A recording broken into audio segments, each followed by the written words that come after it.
இதுதான் அர்ஜுன் வீடா? நல்லா தெரியுமா மதி? இந்த அட்ரஸ் எல்லாம் வச்சு பார்த்தா இந்த வீடு தான் நினைக்கிறேன். வா போய் பார்க்கலாம். வா.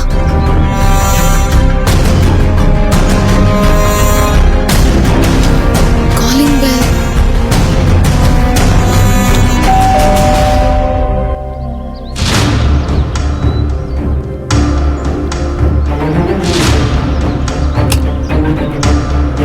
மதி,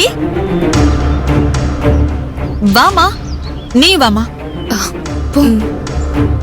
எப்படி இருக்க? வா மதி, வாமா.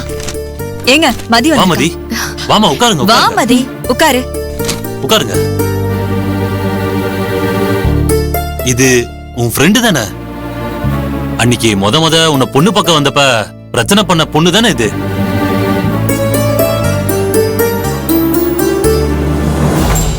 சொல்லு மதி, இந்த வீட்டு மருமக முதல் தடவையா நம்ம வீட்டுக்கு வந்திருக்க. ரொம்ப சந்தோஷமா இருக்கு. சாரிக்கா, நான் சொல்ற விஷயத்த கேட்டா நீங்க சந்தோஷப்பட மாட்டீங்க. என்ன சொல்ற மதி? பரவாயில்ல, எதுவா இருந்தாலும் வெளிப்படையா சொல்லு. நீங்களும் எனக்கு ஒரு அக்கா மாதிரி தான். நான் சொல்றத கேட்டு கோவப்படாதீங்க. எனக்கு இந்த கல்யாணத்துல இஷ்டம் இல்ல.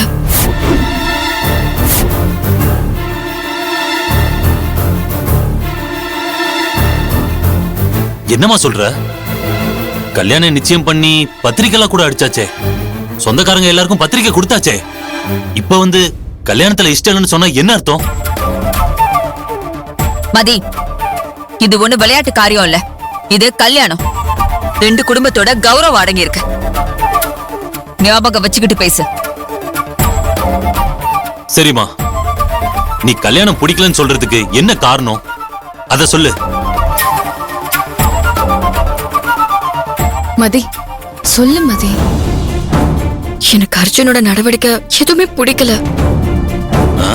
அவர் எனக்கு செட் ஆக மாட்டாருன்னு தோணுது. அதனாலதான்க்கா சொல்றேன், எனக்கு இந்த கல்யாணம் வேண்டாம். அப்படின்னா நீ யாரையாவது லவ் பண்றியா? எங்க அவ கல்யாணம் பிடிக்கலன்னு சொன்னா யாரையாவது லவ் பண்றான்னு அர்த்தமா? ஆமாமா.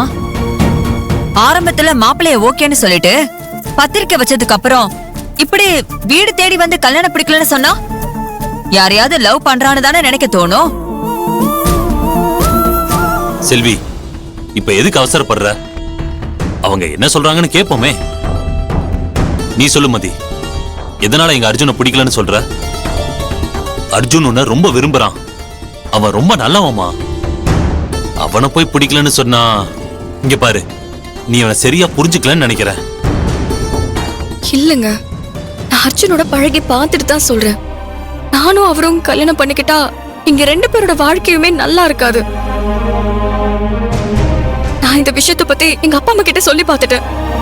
ஆனா அவங்க இந்த கல்யாணத்தை நடத்தியே ஆகணும்னு பிடிவாதமா இருக்காங்க. நான் அர்ஜுன் கிட்டயும் இந்த விஷயத்தை பத்தி பேசினேன். அர்ஜுனும் நான் சொல்றத கேட்கவே மாட்டேங்கிறாரு. எங்க வீட்டுல எனக்கு நகை போட்டு அனுப்பு கூட பிரச்சனையா இருக்கு. எல்லா நகையும் அடமானத்துல இருக்குது. ஆனா அர்ஜுன் புதுசா நகையெல்லாம் வாங்கிட்டு வந்து எங்க அப்பா கிட்ட கொடுத்து அந்த நகையை வச்சு கல்யாணத்தை நடத்துங்கன்னு சொல்லிட்டு வந்துட்டாரு. நான் இந்த கல்யாணத்துல இஷ்டம் இல்லைன்னு சொல்லியும் அர்ஜுன் கல்யாண வேலையில ரொம்ப தீவிரமா இருக்காரு. யாருமே என் பிரச்சனையை காது கொடுத்து கேட்க மாட்டாங்க.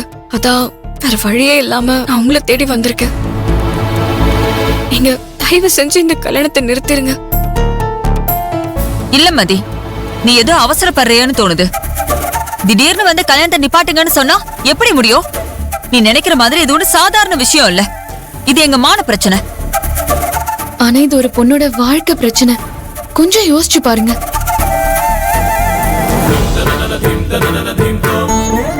ஒண்ணு பண்றேன், அர்ஜுன் வரட்டும்.